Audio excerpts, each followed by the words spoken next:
Au sommaire de cette édition, lancement de la première édition du Forum national de la diaspora ivoirienne.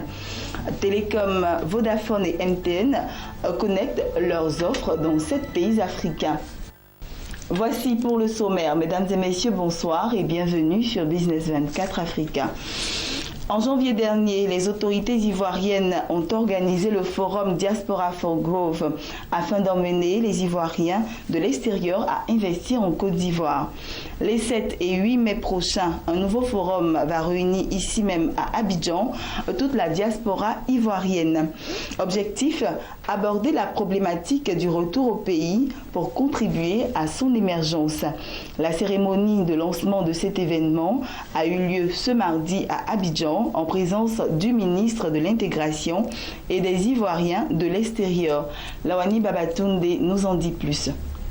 Dans sa marche vers le développement, la Côte d'Ivoire a besoin du concours de tous ses fils présents sur le territoire national et à l'étranger. Cette volonté, les autorités ivoiriennes entendent la traduire en actes. Les 7 et 8 mai prochains, elles organisent le premier forum de la diaspora ivoirienne sur les bords de la lagune ébriée. À travers cette plateforme, elles veulent inviter tous les Ivoiriens de l'extérieur à faire un retour au bercail pour apporter leur pierre à la reconstruction de la Côte d'Ivoire.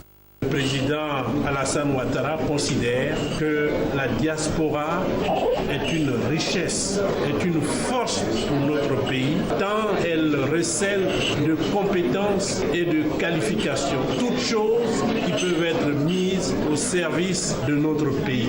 Tout en construisant la Côte d'Ivoire, les Ivoiriens se réaliseront. Ils trouveront là l'occasion de s'épanouir parce que chacun doit se poser la question de savoir qu'est-ce que je peux apporter à mon pays. La Côte d'Ivoire offre suffisamment de garanties. Nos compatriotes vivant à l'extérieur n'auront aucune difficulté à revenir, à retrouver leur place dans notre pays. Ce forum va permettre aussi aux autorités de prendre en compte les préoccupations de la diaspora ivoirienne pour l'élaboration de la future politique nationale de gestion des Ivoiriens de l'extérieur. La diaspora ivoirienne compte plus d'1 million de personnes. Chaque année, elle transfère 209 milliards de francs CFA vers la Côte d'Ivoire. Et puis allons-y en images à présent, parlons télécom. Les opérateurs télécom Vodafone et MTN ont annoncé l'interconnexion de leur plateforme de paiement sur mobile à travers 7 pays africains. Grâce à cet accord rendu public mardi 21 avril, les clients du service mobile M-Pesa de Vodafone au Kenya, en Tanzanie, en République démocratique du Congo et au Mozambique pourront échanger des fonds avec les utilisateurs de MTN Mobile Money en Ouganda, au Rwanda et en Zambie. Avec ce partenariat, Vodafone et MTN entendent faciliter les transferts de fonds internationaux hors de leur pays d'implantation respectifs. Continuons toujours en images avec cette dernière information. La technologie est en train de renforcer rapidement l'inclusion financière en Afrique subsaharienne.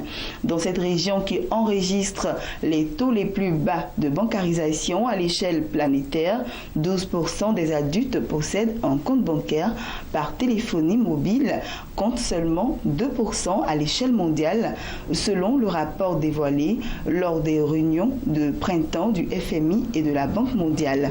Grâce à cette forte percée du mobile banking, le taux global de bancarisation en Afrique est passé de 24% en 2011 à 34% en 2014. Le Kenya arrive en tête avec 58% de taux de détention de comptes par téléphone contre des taux d'environ 35% pour la Tanzanie et l'Ouganda. 13 pays de la région affichent un taux de pénétration des comptes bancaires par téléphone de 10% ou plus. En Côte d'Ivoire, en Somalie, en Tanzanie, en Ouganda et au Zimbabwe, il y a aujourd'hui davantage d'adultes qui utilisent un compte bancaire par téléphone qu'un compte auprès d'une institution financière. Et c'est ainsi que nous refermons ce journal. Bonne suite de programmes sur Business 24 Africa et surtout, portez-vous bien.